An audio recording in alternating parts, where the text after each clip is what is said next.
The morning sun cast long shadows across the research station on planet Kepler 442b. Dr. Jake Morrison stood at the observation deck, watching the three rivers that met near their camp. The water moved slowly today, but Jake knew that could change. Very fast. The readings looked normal, said Lisa Park, checking her computer screen. She was the team's engineer, always busy with machines and tools. Her hands were never clean because she spent so much time fixing things. Ryan Bell sat at the communication desk, listening to radio signals from space. He was their link to Earth and other planets. Today, he seemed worried about something. The weather reports from orbit don't match what we're seeing down here, Ryan said. Something's not right. Amy Foster, their medical officer, was busy checking supplies in the medical bay. She always made sure everyone stayed healthy, both humans and aliens. The research station was built in a valley where three big rivers came. Together, it was a good spot for studying water and the animals that lived in it. For 6 months, humans and aliens had worked together here, learning about each other and the planet. The aliens were called Zephyrians. They looked like tall, thin people, but their skin was blue and see-through. They had gills on their necks like fish, and they could breathe underwater. Their leader was Veltar, a smart alien who spoke English very well.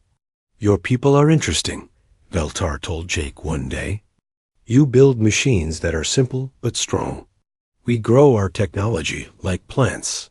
The Zephyrians came from a world covered in water.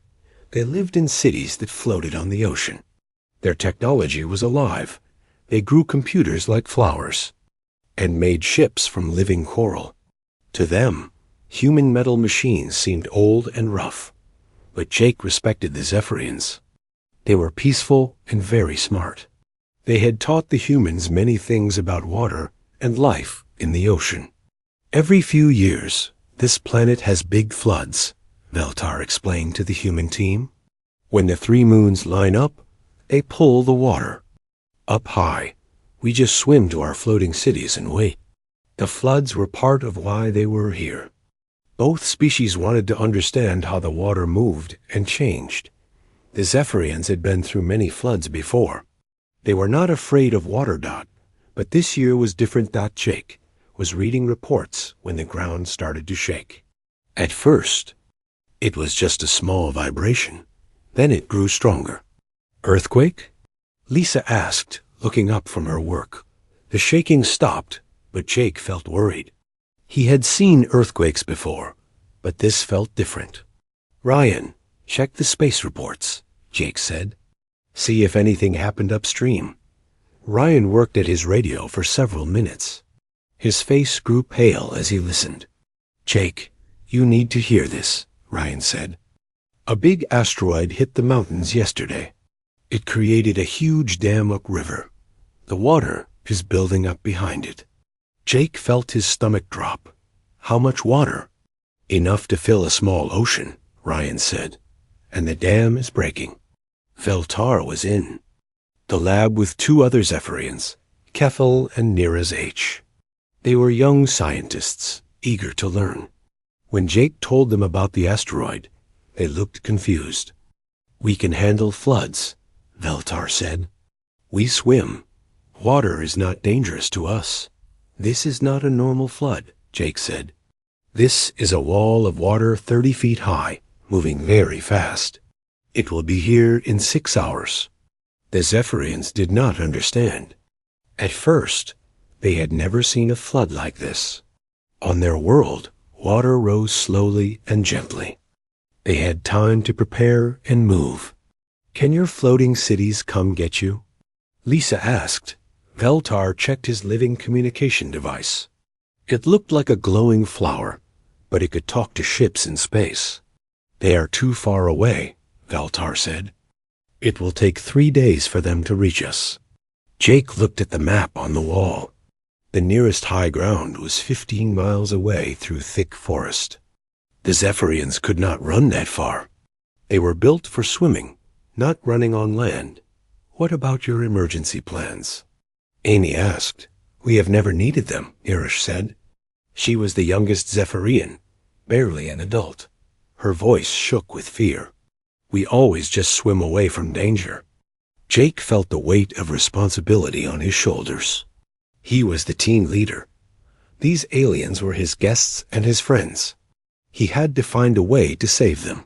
Lisa was already moving, checking their vehicles and equipment. The trucks can't carry everyone, she said, and the forest is too thick for driving. What about the boats? Ryan asked. They had 3 small boats for river research. But the boats were made for calm water, not for flood survival. Jake looked at the river outside. It was still moving slowly, but he could see it was higher than yesterday. In a few hours, it would be a raging monster. We need to call for help, Amy said. Ryan tried the radio, but the asteroid impact had damaged many communication satellites. Only short-range signals were working. Nobody can reach us in time, Ryan said. The Zephyrians were getting scared. Their blue skin became darker when they were afraid. Kethel sat on the floor, holding his head in his hands. We are going to die, he said. No, Jake said firmly. We are not going to die. We are going to figure this out. But inside, Jake was scared too. He had been in dangerous situations before, but never like this. They had limited time, limited equipment, and 3 alien friends who could not run or climb. Lisa came back from checking the equipment. Her face was serious, but determined. The boats are too small and too weak, she said. But maybe I can change them, make them bigger and stronger. How? Jake asked. I don't know yet, Lisa said. But humans are good at making things work when they shouldn't work. Veltar watched Lisa with interest. You would change the boats? How can you do that so quickly? We improvise, Lisa said. We take what we have and make it into what we need. This was something the Zephyrians did not understand. Their technology was grown over many years. They planned everything carefully. The idea of quickly changing a machine seemed impossible. To them, Amy was checking the medical supplies. If we're going into floodwater, we need to be ready for injuries and sickness. She said. The ground shook again, harder this time. Through the window, they could see birds flying away from the river. Animals always knew when danger was coming. Jake made a decision. We're not going to run from this flood, he said. We're going to ride it. The Zephyrians looked at him like he was crazy. Ride the flood? Veltar asked. That is impossible. The water will be too violent. Maybe, Jake said. But humans have been dealing with floods for thousands of years. Sometimes the only way out is through. Lisa was already sketching plans on paper. Her hands moved quickly as she drew pictures of boats and equipment. I need to get to work, she said. This is going to be the strangest thing I've ever built. Outside, the river was rising faster now. The flood was coming, and they had less than 5 hours to get ready. Jake looked at his team and his alien friends. They were all scared, but they were also determined to survive. Let's get to work, he said. The Zephyrian technology started failing 1 hour after Jake's announcement. Veltar stared at his communication device as its soft glow faded to nothing. I don't understand, he said, shaking the flower-like device. It has never stopped working before. Neerish tried her own equipment, but the living computers were shutting down one by one. The organic screens went dark, and the biosensors stopped responding. The floodwater is coming from the mountains, Amy said, reading her simple human instruments. It's full of chemicals and dirt from the asteroid impact. Your living technology can't handle it. Kethel looked terrified. Without our technology, we are helpless. We cannot call for help or navigate or even know where we are. Jake watched the Zephyrians panic, but he also watched Lisa work. She had spread tools all over the ground and was taking apart their research. boats with a big wrench. "Lisa, what are you doing?" Ryan asked. "Making something that can survive in poisoned water," Lisa said, not looking up from her work. "Zephyrian biotech is amazing, but it's alive. Poison kills living things. Human machines are already dead, so poison can't hurt them." She pulled the engine out of the first boat and set it on a work table. The engine was old and simple, but it was still running. "See?" Lisa said, patting the engine. "This thing is 30 years old. It's been rained on, frozen, overheated, and kicked by angry engineers. But it still works because it's too stupid to know when to quit." Veltar watched Lisa with fascination. On his world, broken technology was thrown away and new technology was grown. But Lisa was fixing and changing the engine while it was still running. "Your approach is very different from ours," Veltar said. "Human technology is built to break and get fixed," Lisa said. "Your technology is built to never break at all. But when something that's not supposed to break does break, you can't fix it." Lisa worked for 2 hours, combining parts from all 3 boats into 2 larger platforms. She welded metal plates together with bright sparks flying everywhere. Zephyrians had to cover their sensitive eyes. "This is not how we build things," Nirish said, watching Lisa bang on a piece of metal with a hammer. "This is exactly how we build things," Lisa said. "Fast and ugly, but it works." Ryan was having his own problems with communication. The human radio could only reach about 50 miles, not far enough to call for help. But he had an idea. "Veltar, do you have any communication equipment that still works?" Ryan asked. Veltar checked his supplies.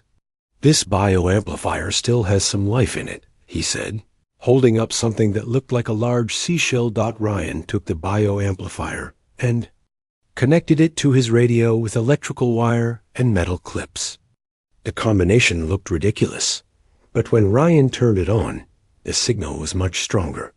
"Human radios are loud but can't reach far," Ryan explained. "Your bioamplifiers are quiet but can reach anywhere. Together, they can do both." The message Ryan sent was simple. "Emergency at research station. Flood coming. Need immediate rescue at beacon tower 40 miles downstream." The answer came back quickly. Message received. Rescue ships cannot approach until floodwaters calm. Estimate: 3 days minimum. 3 days was too long. They would have to save themselves. Amy was working on a different problem. The young Zephyrians were getting sick from breathing air that was full of chemicals from the approaching floodwater. Their gills were not designed for polluted air. "I have oxygen masks for humans," Amy said, "but I don't know if they will work for Zephyrians." She tried putting a human oxygen mask over Kethel's gills. It looked strange, but he started breathing easier. "Better," he said. "Thank you." Amy also mixed human medicine with Zephyrian healing compounds. She didn't know if it was safe, but the Zephyrians were getting sicker, and she had to try something. "This is not proper medical procedure," Amy told Veltar. "I'm just guessing. Sometimes guessing is better than doing nothing," Veltar said. The medicine worked. The Zephyrians felt stronger and could breathe easier. Lisa finished her work on the boats just as the first floodwater reached the edge of their camp. She had created 2 platforms that looked like metal rafts with engines. They were not pretty, but they looked strong. "Each platform can hold 4 people," Lisa said. "The engines are simple but powerful. The hulls are made from both human metal and Zephyrian biomaterials." "Will they float?" Jake asked. "They better," Lisa said, "because we're about to find out." The platforms had human engines for power, human steering wheels for control, and human fuel tanks for energy. But they also had Zephyrian biohulls that could sense water currents and Zephyrian navigation systems that could find the safest path through dangerous water. "It's like mixing oil and water," Nirish said, looking at the strange boats. Sometimes mixing oil and water makes something new. Lisa said, something better than either one alone. Jake looked at the rising water. It was moving faster now, carrying trees and rocks and mud. In 1 hour, it would be at their door. Time to go, Jake said. They loaded supplies onto the platforms, human food and water, human tools and weapons, human medicine and communication, equipment. But they also took Zephyrian navigation aids, Zephyrian water purifiers, and Zephyrian emergency supplies. 2 species, 2 technologies, working together, Eltar said. Let's hope it's enough, Jake said. The first platform carried Jake, Veltar, and Kethel. Jake would drive because he had experience with boats. Veltar would navigate because he could read water better than any human. The second platform carried Lisa, Ryan, Amy, and Neera's H. Lisa would drive and fix any problems. Ryan would handle communication. Amy would take care of anyone who got hurt. As they pushed the platforms into the rising water, the Zephyrians looked terrified. They were strong swimmers, but this water was too dangerous and too dirty for swimming. Trust the machines, Lisa said. And trust us? The platforms moved into the current.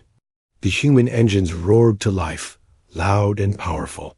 The Zephyrian biohulls began sensing the water around them, feeding information to the navigation systems. It's working, Jake said, surprised. The platforms were ugly and rough, but they were moving through the water safely. The human engines provided power to fight the current. The Zephyrian hulls provided balance and stability. Your technology is not elegant, Veltar said to Jake as they rode through the rising flood. But it is very determined. Behind them, there, research station disappeared under 30 feet of muddy water.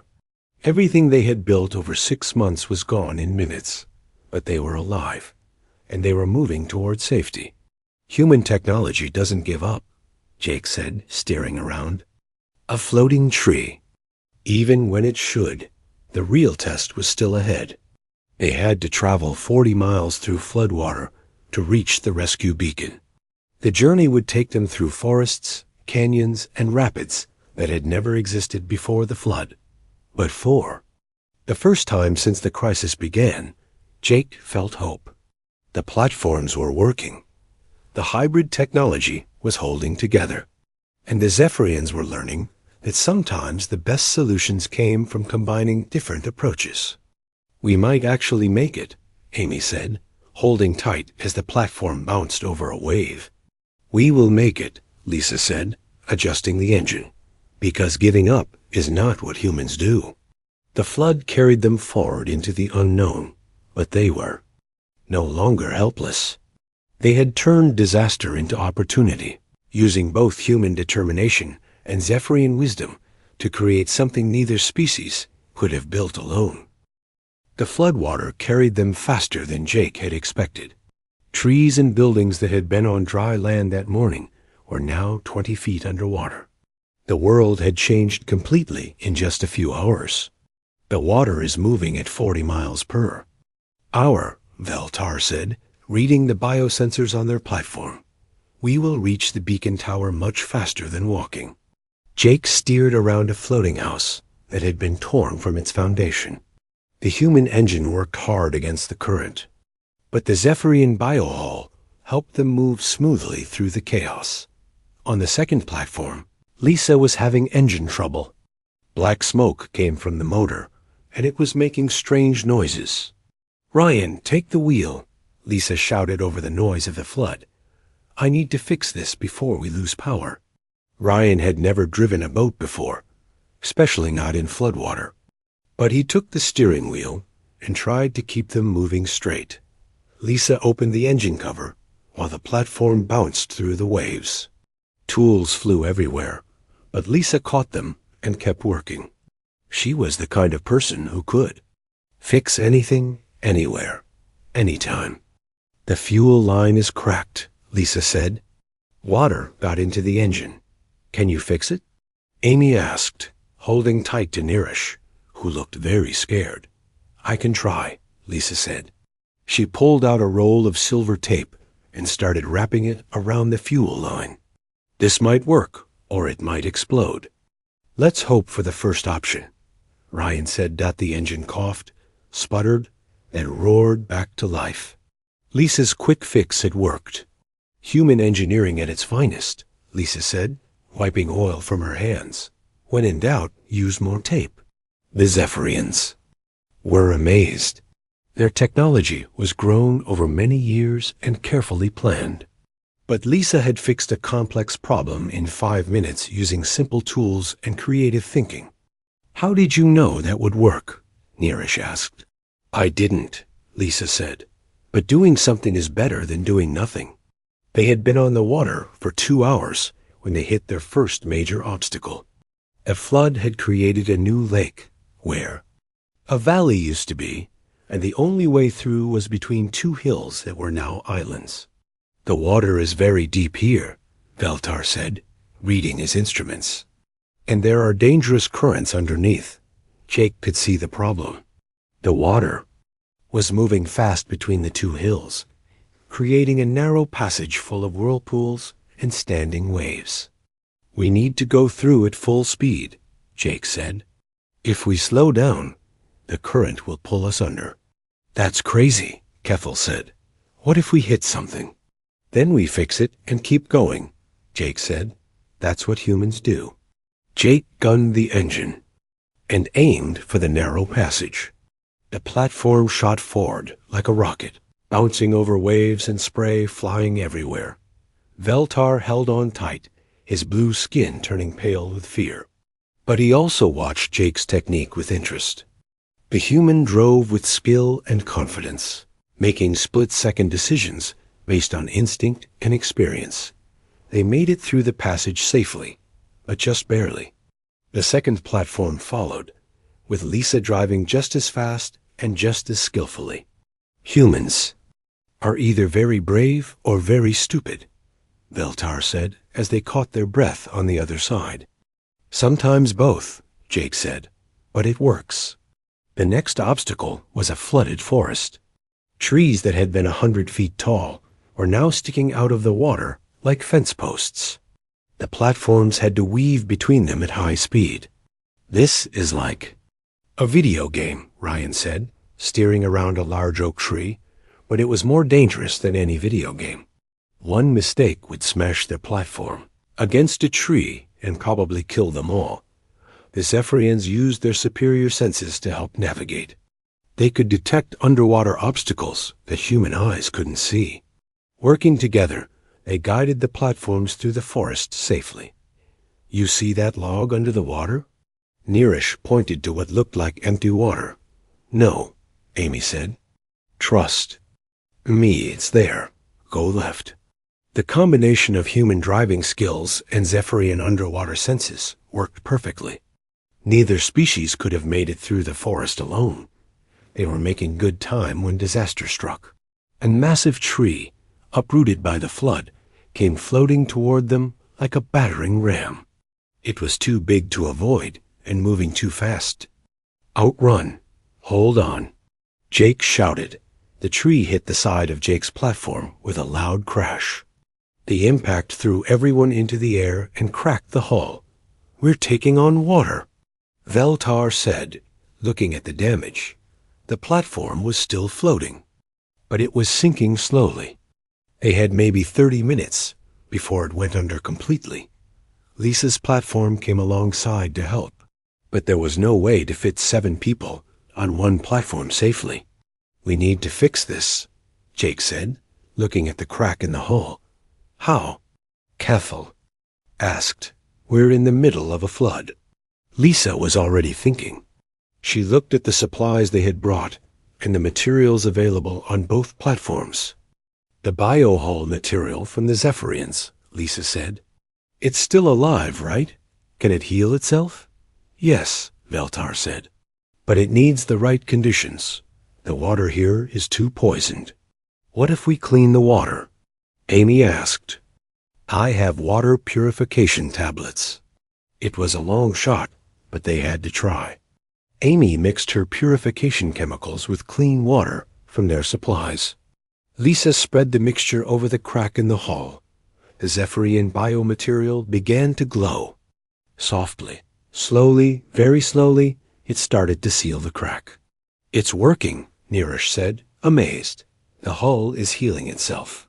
"Human medicine helping alien technology," Jake said.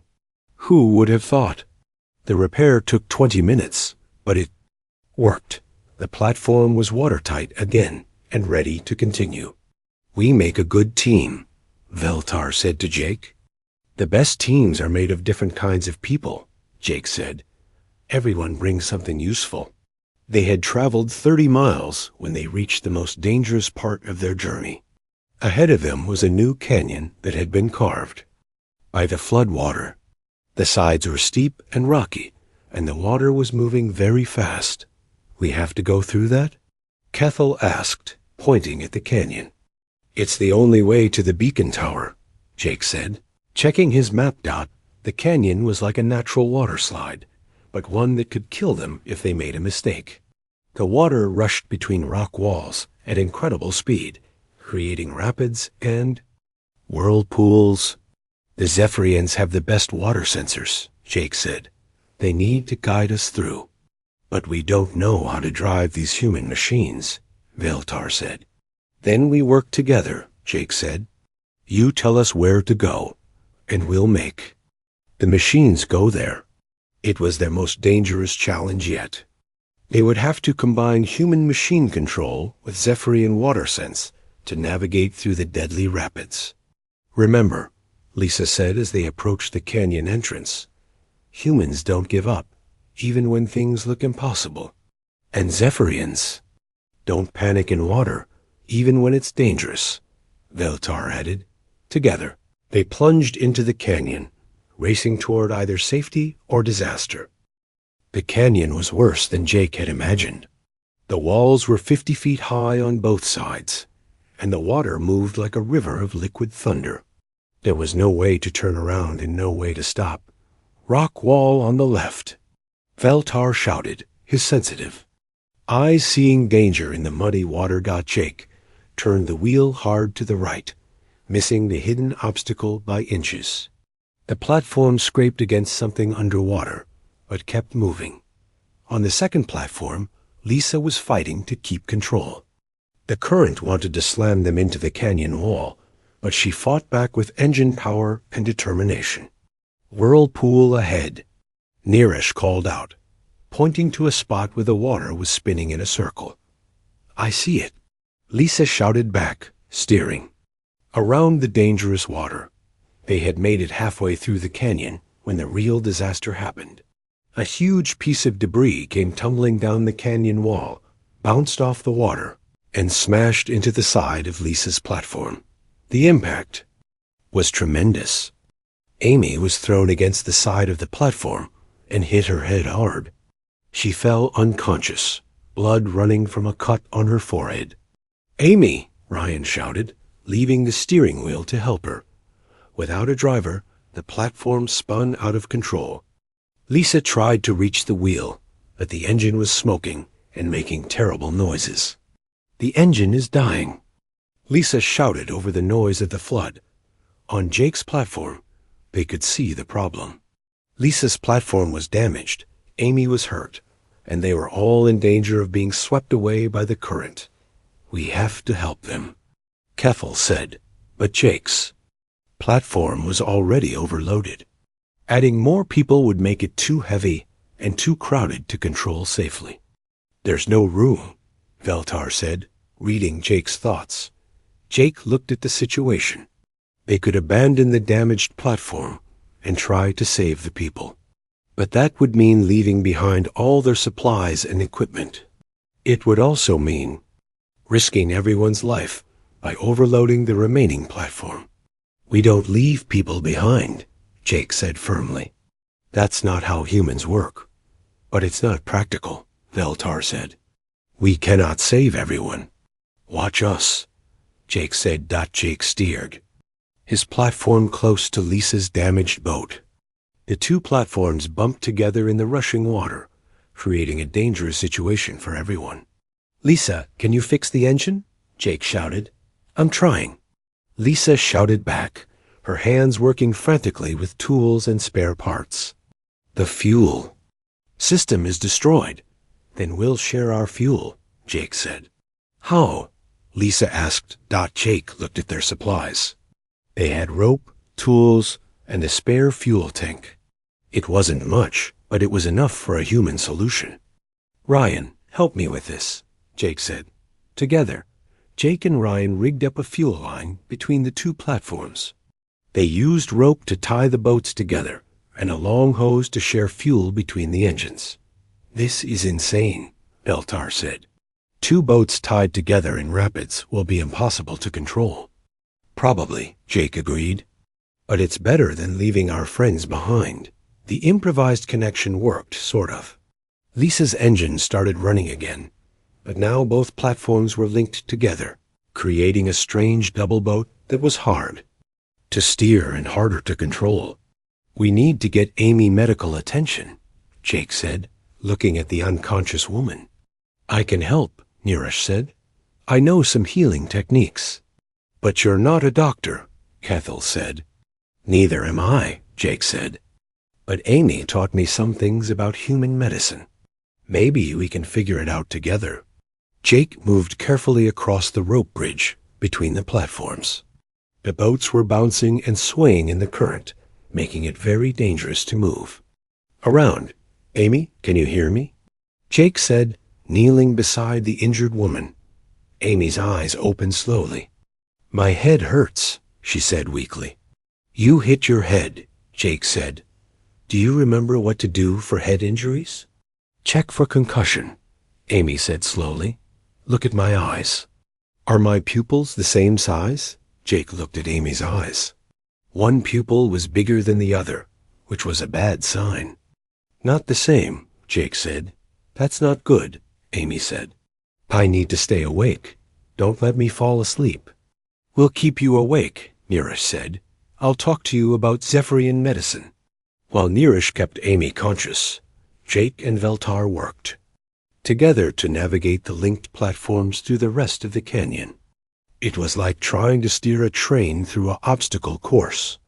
"Turn left," Veltar shouted, seeing rocks ahead. "I'm trying," Jake shouted back. But these boats don't want to turn together. They scraped against the canyon wall, leaving paint and metal behind, but they kept moving. The human engines were working harder than they were designed to, but they didn't quit. Human machines are very stubborn, Veltar observed as they fought through another set of rapids. "They have to be," Jake said, "because humans are stubborn too." Lisa was working miracles with broken equipment. Every time something failed, she found a way to fix it or work around it.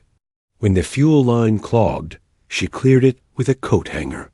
When the steering cable broke, she rigged up a new one with rope and wire. "How do you know how to do all this?" Kethel asked, watching Lisa. "We build their steering system while the boat bounced through the rapids." "Practice," Lisa said, not looking up from her work. "Humans break things a lot, so we get good at fixing them." "But you're making it up as you go," Kethel said. "That's the point," Lisa said. "We solve problems as they happen, not before they happen." This was completely different from Zephyrian thinking. The aliens planned everything carefully and built technology that wouldn't break. But when it did break, they were helpless. "Your way is chaos," Veltar said. "Our way is adaptable," Jake replied. "When everything goes wrong, chaos is better than rigid planning." They were near the end of the canyon when the worst happened. Young Kethel, who had been getting weaker throughout the journey, suddenly collapsed. "He's sick," Nirish said, checking on her friend. "The poisoned water and stress are too much for him." Kethel was barely conscious. His blue skin had turned almost gray, and his breathing was shallow and fast. "What can we do?" Ryan asked. Amy tried to sit up, despite her head injury. "Mix the human medicine with the Zephyrian healing compounds," she said weakly. Like we did before. But we don't know the right amounts, Neerish said. We could make him worse. Or we could save his life, Jake said. Sometimes you have to risk making things worse to have a chance at making them better. It was another human concept that the Zephyrians found difficult to understand. On their world, medicine was precise and predictable. The idea of trying something that might not work was frightening, but they were running out of time. Kethel was getting worse, and they were still miles from the beacon tower. I'll do it, Amy said, forcing herself to sit up. If something goes wrong, it's my responsibility. Amy mixed human medicines with Zephyrian healing compounds, creating a treatment that had never been tried before. It was dangerous and experimental, but it was their only hope. This might work, Amy said, giving Kethel the medicine, or it might kill him. He'll die anyway if we do nothing, Jake said. They waited and watched. For 10 minutes, nothing happened. Then slowly, Kethel's color began to improve. His breathing became stronger and more regular. It's working, Neerish said, amazed. Human medicine plus Zephyrian healing equals something new, Amy said, smiling despite her headache. You saved his life by taking a risk, Beltar said to Amy. That is very brave. That's what humans do, Amy said. We take risks to help others. As they finally emerged from the canyon, the Zephyrians had learned something important about humans. They didn't just survive disasters, they thrived in them. When everything went wrong, humans found ways to make it right. We can see the beacon tower, Ryan said, pointing ahead. Almost there, Jake said, steering the linked platforms toward safety, but they weren't safe yet. The hardest part was still ahead of them.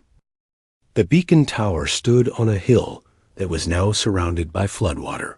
It was their destination, their hope for rescue, but getting there would require one final challenge. Between them and the tower was a field of debris and dangerous currents. The flood had carried cars, houses, trees, and metal everywhere. It looked like a junkyard floating on angry water. The rescue ships are there, Ryan said, looking through binoculars. But they can't come closer because of all the debris. Jake could see the Zephyrian ships hovering above the beacon tower. They were beautiful organic vessels that looked like flying jellyfish. But they couldn't land in the dangerous water. We have to get to the tower ourselves, Jake said. Through all that mess. It's impossible, Kethel said, looking at the floating debris field. There's no clear path through. There's always a path, Lisa said, studying the situation. We just have to make one. Amy was feeling better after resting, but she was still weak from her head injury. Kethel was stronger after the medicine, but he was tired from being sick.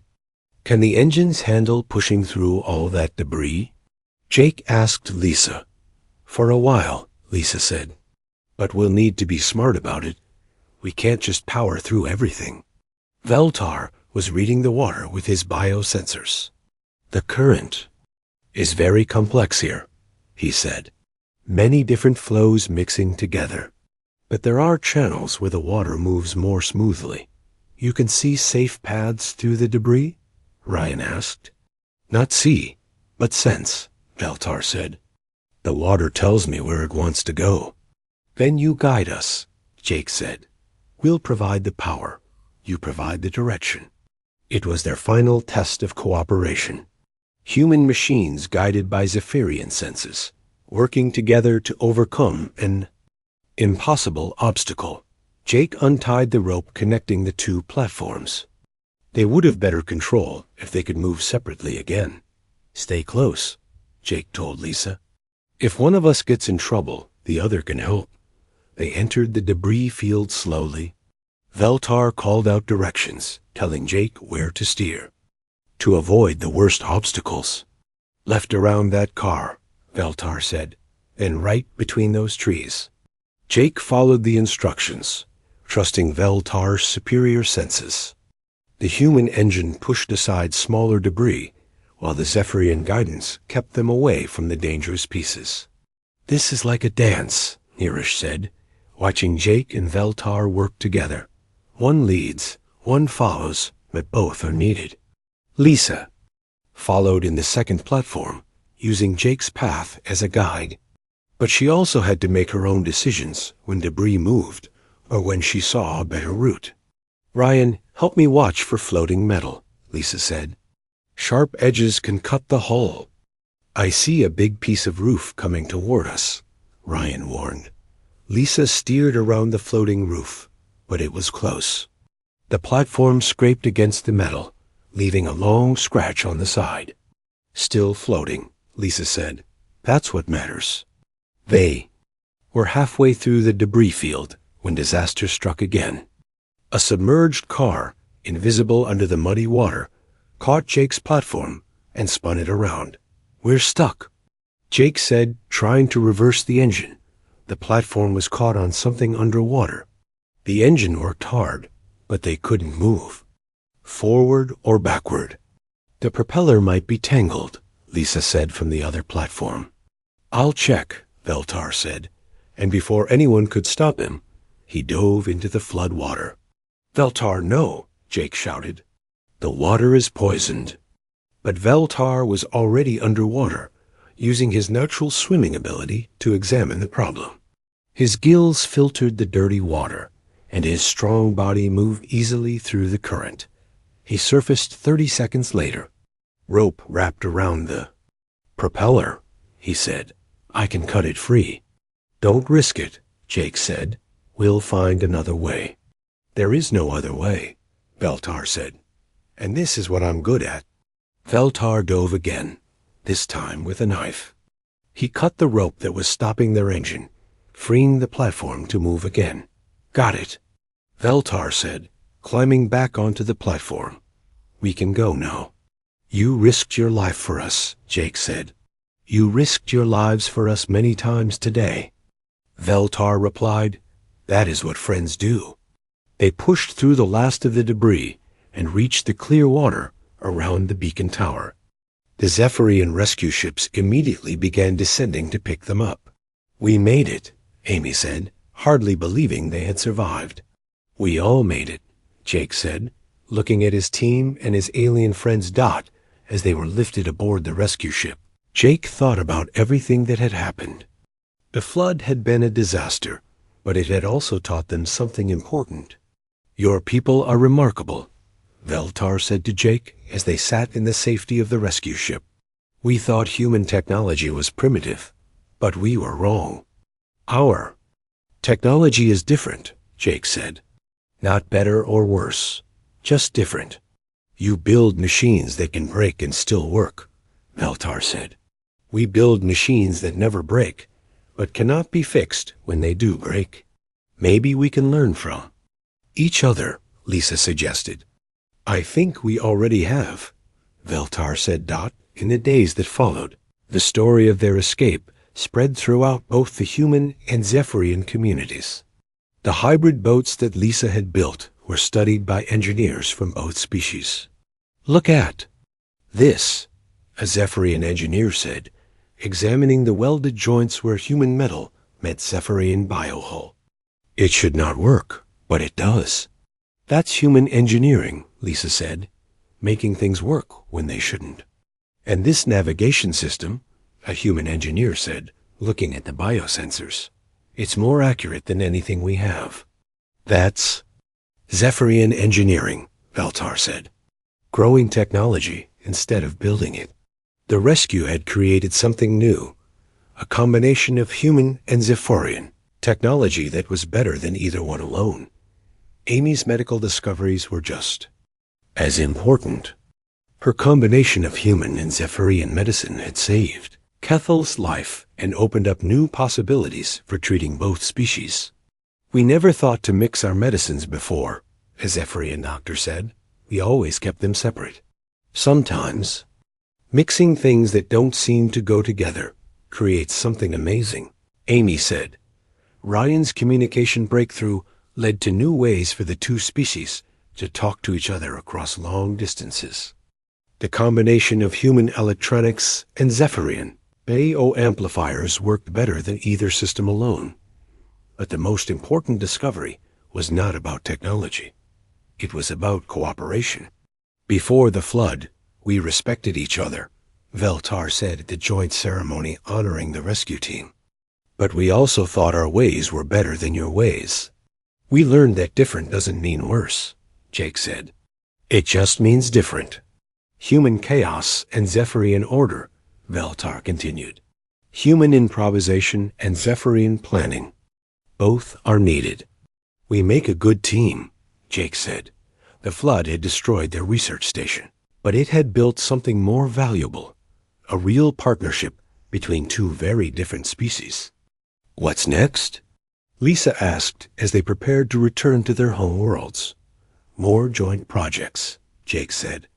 More cooperation. More learning from each other. And more adventures, Ryan added with a grin. Hopefully with less flooding, Amy said, touching the scar on her forehead. Adventures always have some danger, Keffel said. That's what makes them adventures. As their ships prepared to leave the planet, Jake looked back at the flood zone. The water was receding, and the land was slowly returning to normal. But the lessons they had learned would last forever. Humans don't give up, Veltar said, summarizing what he had learned. And Zephyrians don't panic, Jake replied, summarizing what he had learned. Together, we can handle anything, they said at the same time. The flood had been a disaster, but it had also been the beginning of a new friendship between two species. And sometimes, the best things come from the worst situations. As the rescue. Ships flew away from the planet, Jake smiled. They had saved each other, learned from each other, and built something new together. That was the real victory.